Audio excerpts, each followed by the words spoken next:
G'day everyone, Reef from VerdaVap here with another little update on what I've been working on the past week or couple of weeks, I guess.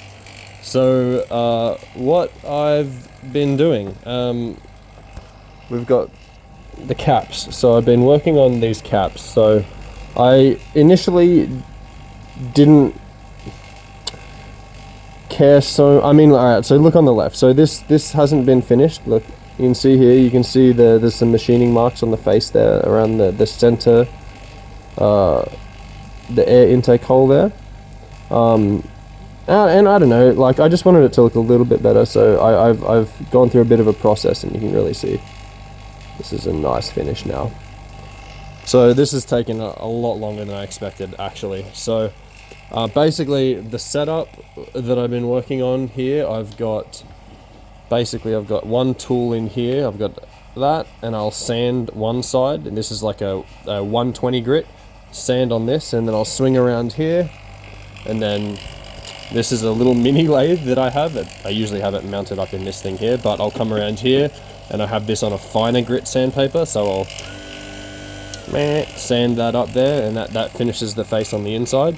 And then I'd step down here, and we've got all of the different grits, so we've got 120, 240, 400, 600, 1200.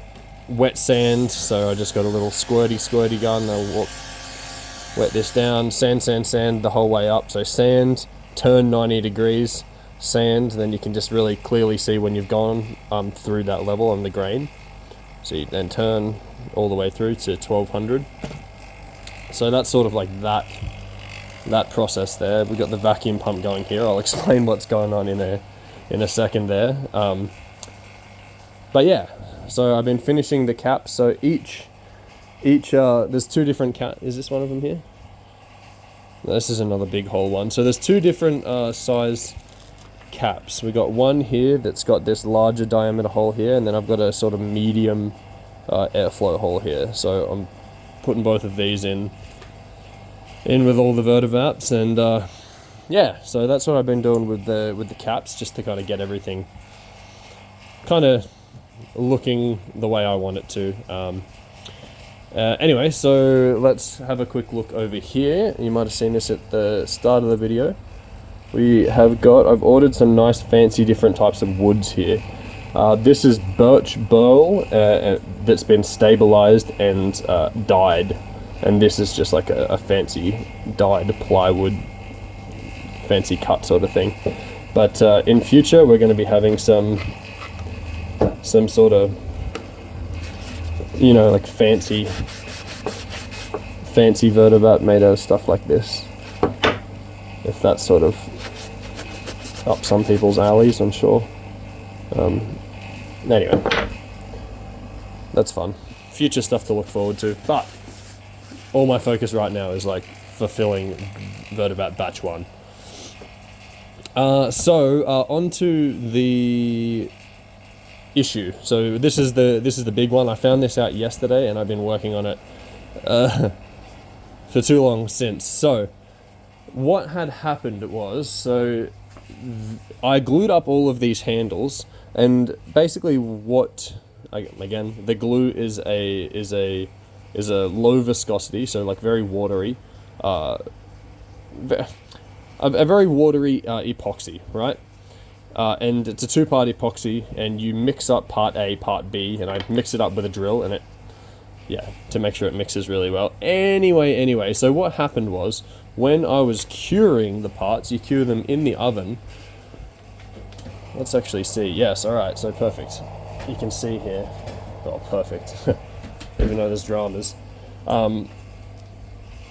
So what happens is, you can see here as it cures, you can see here that you've got some of the epoxy that is coming out, right? Now, what this is, what I think that it is a, like I said, I mixed the epoxy with a drill press, and it like whips a lot of air into it to make sure that epoxy is really mixed in well. And I think what has happened is there's been too much air trapped into the epoxy, right? And that basically when they heat up, the gas, the trapped air, the trapped gas in the epoxy expands and pushes the resin out. Now, on the initial first glue up I did of all of these ones, I did a test batch and I had no issues. Like I literally, I'm pretty sure I uploaded a YouTube video where I cracked the handle off the thing. It was like super strong. So I have no idea what happened with these, but literally like 90% of the second batch that I glued up had this issue. So what I've been doing there is I've literally had to take out all of the handles. So this is them here. I've taken out all of the handles, and it's taken ages. I basically what I'd done was I made a jig here, and you would sit the I mean, literally, let's just do it. So this is one of the ones that is the first batch that is dodgy. So let's just have a look here. So basically what you do is you'd sit this in here, and then this just tightens down on the metal. And ready? See that? See how it snapped when I put pressure on it there? So I got to remove all of these. Oh, the lathe's off, but I would spin it on this for ages, and then it sort of breaks the glue up, and then after a while you can kind of pull the rod off it. It's a pain. It took way long. But anyway, so let's just show you exactly what is happening with the handle. So this is one that has the issue that I haven't taken the handle off yet, just so I can show you. Let me just screw this in. This is a rose gum handle going onto a Meranti. Anyway, so I'll tighten it, over tighten it here. Okay, this one's actually pretty tight. Okay, there you go. See, I had to give it a bit of force there, but it's broken loose. Now, the handle doesn't pull off, but that's just not good enough like that. Like that spinniness like that, that's just a pain. So I've had to go through and I'm fixing all of them. And let's just show you what I've been doing to do that as well. So, like I said, first step is get the handle off. I do that here with this. And then I come over here and I made another jig here that basically I sit the handle in here, and then you can see these grooves cut. It's the same concept, and this pushes up and then just bites down on this piece to mount it in here. Then I have a little Dremel here. I got a rotary tool that, think a little angle grinder, not this was for a different job, but a little angle grinder type thing, and I would cut slits in the wood, in the metal here.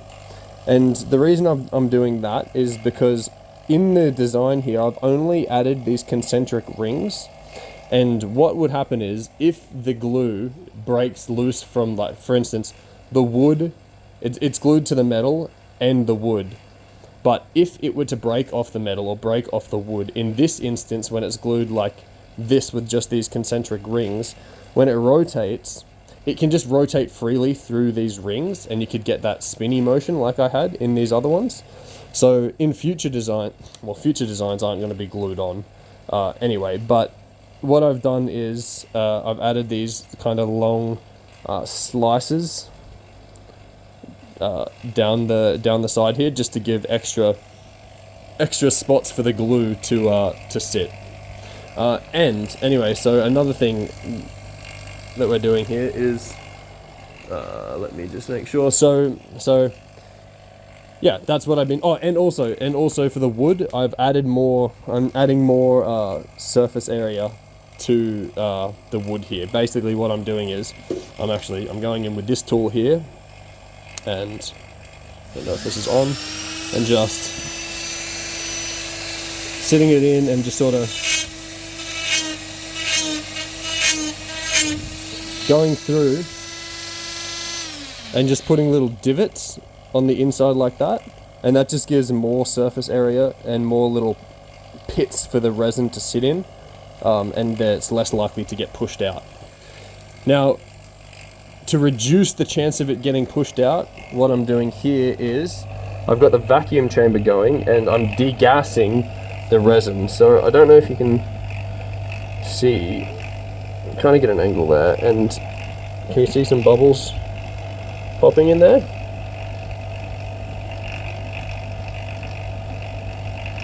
I don't know if you can see, but basically the vacuum chamber, is the vacuum chamber is pulling all the air out of the resin. So when it heats up in the curing process, well, the air is out of it, so the air is not going to expand and push all of the resin out. Now, let's go back to this here. So these two here, this is some testing that I've done today. So you can see here, this is getting tacky. This is like, it's not cured properly yet, but it's getting tacky. And that's because we're up at around that 120 degrees Celsius mark, which is where it cures. Now, you can see here, see this leftover stuff here? This is a pain. This is a pain. After you cure it for a long time, this sort of melts back in, and it's not super bad like this. But this is because it's been pushed out with that gas. So what I'm doing, well, I'm gonna test if the degas stops this from happening, stops this from being pushed out. And if not, I'm gonna do two things. I'm gonna degas it. And then also this here, this one, I had these here, right? You can see these are the rose gum that haven't been baked yet. This batch here, I actually haven't set the glue. I haven't cured the resin on this batch, and I glued them up like, I don't know, I think about a week ago. And now I've noticed, you can see here, you can see that the resin is like, see how it's like thick, like it's not like water. It's very viscous. It's like sticky kind of glue. So this has sort of semi-cured over a week, just at ambient temperature.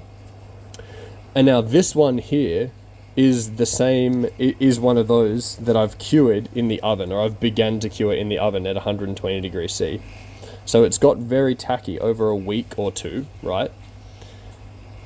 And now the glue that comes out is like very, very minimal.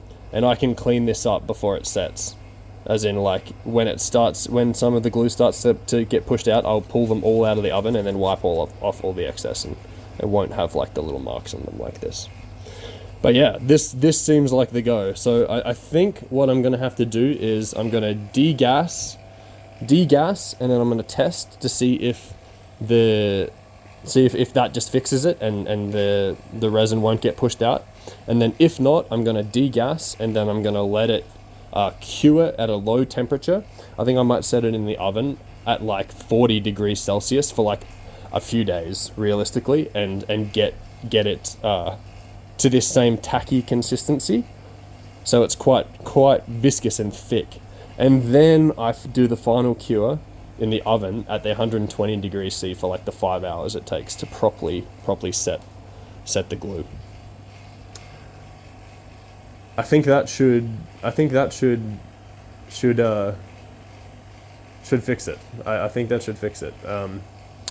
This has been again, like, learning at every step of this, which has just been, it's been amazing. Seriously, I've learned so damn much.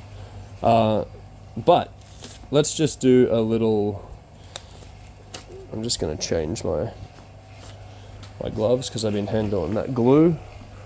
But let's assemble one of these VerdaVap. So not all the handles were broken. I've still got a few that are good, and let's just put one together for you guys who stuck around to the end of the video. I appreciate you, I really do. Let's just assemble one of these. My hands are a bit sweaty. The struggle.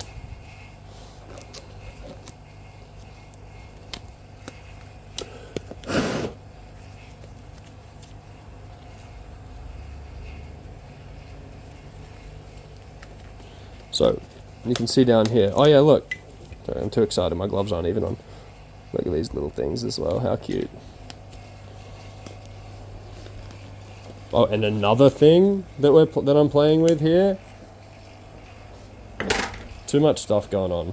Too excited. Look.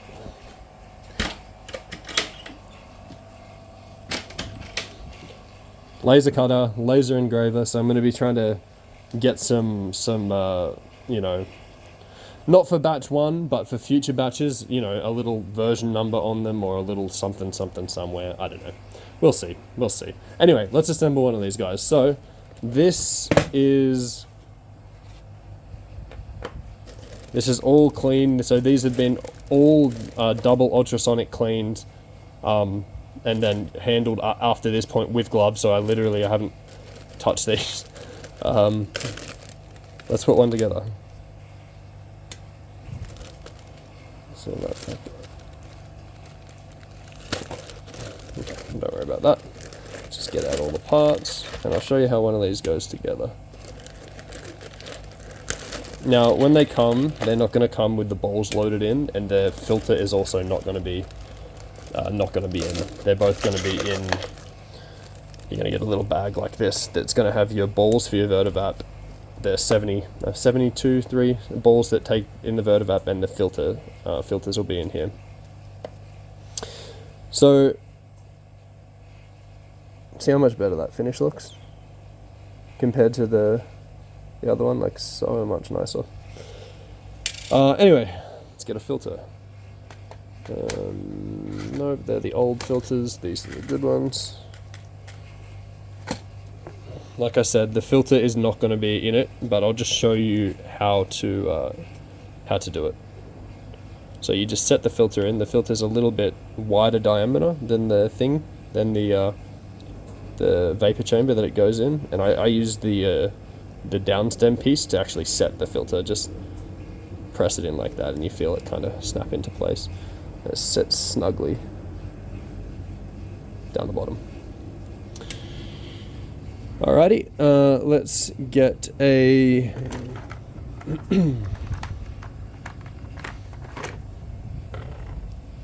do a rose gum.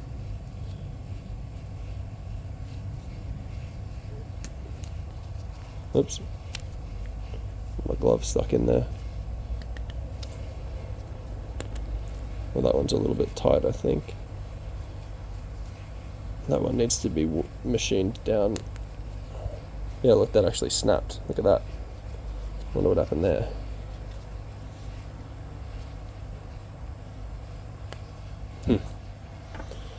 Anyway, let's just get another one for now.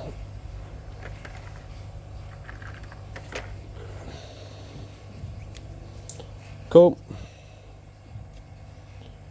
Put that on here. Let me grab a handle. So these handles were good. These ones don't have issues. This is a rose gum handle. Again with a Meranti bottom. Why did I grab that one? Anyway, and this goes on the top here. This is the thermal mass. And then the cap goes on lefty tighty.